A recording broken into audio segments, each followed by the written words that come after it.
चलिए, इसका मतलब इस एक्ट में देखें तो 3 लोग हैं, एक है प्रोमोटर, उसका उल्टा अलॉटी, उसका उल्टा अलॉटी, अब बीच में कौन है? Real estate agent, that is broker, that is broker. आइए अब हम बात करते हैं किसका? प्रोमोटर। प्रोमोटर ही मेन है।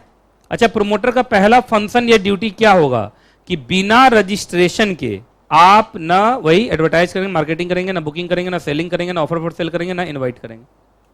विदाउट रजिस्टरिंग द प्रोजेक्ट आप ऐसा कुछ भी नहीं करेंगे। क्लियर है? दूसरा, उसके बाद आप रजिस्ट्रेशन के लिए क्या लगाएंगे? एप्लीकेशन लगाएंगे। सब तो पढ़ चुके हैं ना हम लोग। एप्लीकेशन एक लगेगा या अटैचमेंट के साथ? अभी दिखा दिया था। कितने अटैचमेंट थे? पीछे के पेज पर जाओ तो 8 अटैचमेंट है, तो यहां लिखो 8 है ना अटैचमेंट। चलो अगला, उसके बाद क्या आपको एक डिक्लेरेशन भी देना पड़ेगा कि हाँ हम हमेशा एक्ट को मानेंगे। हम हमेशा किसको मानेंगे? एक्ट को मानेंगे, है ना। 8 अटैचमेंट है या 6 है? तो तुम लोग 8 कहां से बोले? कहा अभी हम डीलर बन गए थे सर, दोबारा के बोले 6 है ना। चलिए, डिक्लेरेशन 2 है। डिक्लेरेशन एक तरीके से है ना कि हम एक्ट को मानेंगे, रूल्स को मानेंगे, ये सब है। चलिए अगला। अच्छा एक बात बताइए, अलॉटी से जो पैसा तुम्हें मिलता है सारा तुम्हारे पास रहेगा या 70% पैसा सेपरेट बैंक अकाउंट में रखना पड़ेगा? सेपरेट बैंक अकाउंट में रखना मतलब सरकार की नज़र में ये पैसा होना चाहिए। क्योंकि लोग क्या करते हैं, अलॉटी का पैसा लेते हैं, प्रोजेक्ट में लगाने के बजाय उसको बर्बाद करते हैं, तभी तो प्रोजेक्ट टाइम पर नहीं बन पाता है।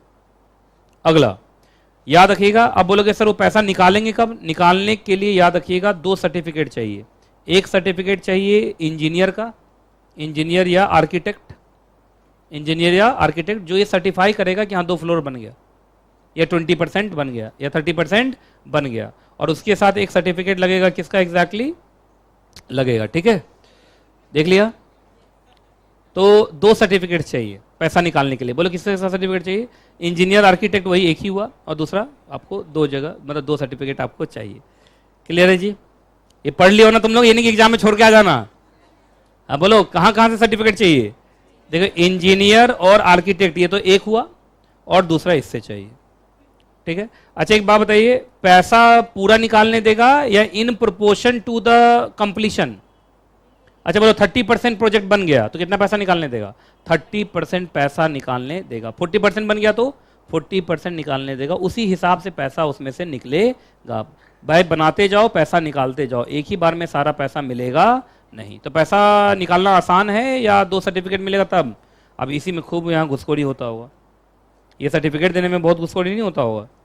चलिए, बाकी हर प्रमोटर को अपने ये जो एग्जैक्टली अकाउंट्स हैं उसका ऑडिट कराना पड़ेगा। कितने दिन के अंदर? साल खत्म होने के 6 महीने के अंदर। किससे? ऑडिटर से। ऑडिटर से कराओगे ना यार, तो ऑडिटर से आपको क्या कराना पड़ेगा? ऑडिट करवाना पड़ेगा। सिंपल सा क्वेश्चन है। चलिए आगे। उसके बाद जो एक्ट हैं, रूल्स हैं, रेगुलेशंस हैं, उसको आपको मानते रहना पड़ेगा। ठीक है जी। अगला याद रखिएगा, आपने अगर कितना पैसा ले लिया सामने वाले से? 10% से ज्यादा, देखो ना सम मोड है ना, तो याद रखना 10% से ज्यादा पैसा लोगे तो फिर आपको क्या करना पड़ेगा? एग्रीमेंट फॉर सेल बना के उसको रजिस्टर कराना पड़ेगा, है ना। तो इसका मतलब एक बात याद रखिएगा, अगर 10% से ज्यादा पैसा लिए तो रजिस्ट्री होगी, है ना। रजिस्ट्री किस बात की? कि 10% से ज्यादा पैसा हम ले लिए हैं। अच्छा 10% तक का पैसा ले रहे हो तो जो कच्चा एग्रीमेंट नहीं होता है, स्टैम्प पेपर खरीद लेते हैं, लिख लेते हैं, वो भी चलेगा। लेकिन 10% से ज्यादा पैसा लिए हो तो आपको रेरा के साथ रजिस्टर कराना पड़ेगा। क्लियर है जी? चलो अगला। उसके बाद जो एग्रीमेंट ऑफ सेल बनाओगे, जो एग्रीमेंट फॉर सेल बनाओगे, उसका फॉर्मेट, उसके कंडीशंस, ये सब कौन बताएगा? ये एक्ट बताएगा। इस एक्ट में जो फॉर्मेट होगा उसी फॉर्मेट पर आपका भी फॉर्म बनना चाहिए। तो उनका कोई भी फॉर्म होगा या फॉर्मेट वाला फॉर्म होगा? फॉर्मेट वाला ही फॉर्म होगा। हेडिंग बोलो।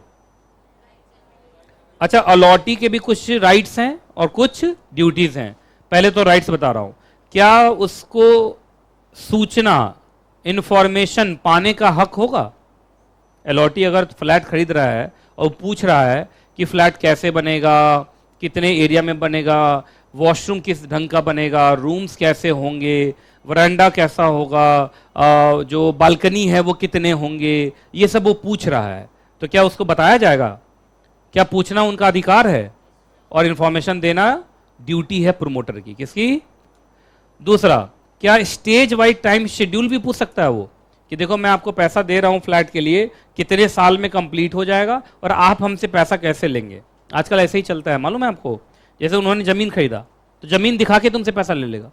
अच्छा, फ्लैट का पूरा पैसा लेगा या स्टेज वाइज लेता है? Stage wise. जैसे बुकिंग अमाउंट 5%, फिर एक फ्लोर बन गया तो इतना परसेंट, फिर एक फ्लोर बन गया तो इतना परसेंट, आपने सुना होगा। और लास्ट का 10-20% बचा के रखता है, वो आपसे तब लेगा जब वो आपको क्या देगा? चाबी देगा, है ना। इसी तरीके से होता है। चलो जी, उसके बाद आते हैं आगे। अच्छा, 2 राइट्स बताएं, अभी भी राइट्स ही है। क्या उनको टाइम पर पोजीशन लेने का अधिकार होगा? अच्छा, अगर उसको नहीं फ्लैट मिलता किसी भी वजह से, तो क्या उसका पैसा वापस लेने का हक होगा? और पैसा से वापस मिलेगा या विद इंटरेस्ट? विथ इंटरेस्ट उसको पैसा वापस लेने का हक है। लेकिन एक इनकी ड्यूटी भी है। ड्यूटी ये है, जिस दिन सरकार की तरफ से क्या मिल गया? ऑक्यूपेंसी सर्टिफिकेट, उससे 2 महीने के अंदर भाई पोजीशन ले ही लेना। क्या ले लेना? पोजीशन ले लेना। अगर आप पोजीशन लेने में देरी करते हो, 2 महीने से ज्यादा की देरी करते हो, तो ये तुम्हारे तरफ से भी फिर खामी है ना। तो ऑक्यूपेंसी सर्टिफिकेट मिलने का मतलब क्या हो गया? सरकार ने अप्रूवल दे दिया कि जाके जल्दी से क्या ले लो? पोजीशन ले लो। तो तुम 2 महीने के अंदर जाके अपना चाबी उबी लेके पोजीशन ले ही लेना। पोजीशन लेने के बाद भी अपना काम कराते रहो, वो बात अलग है, पर चाबी तुम्हारे पास पहुंच जाना चाहिए।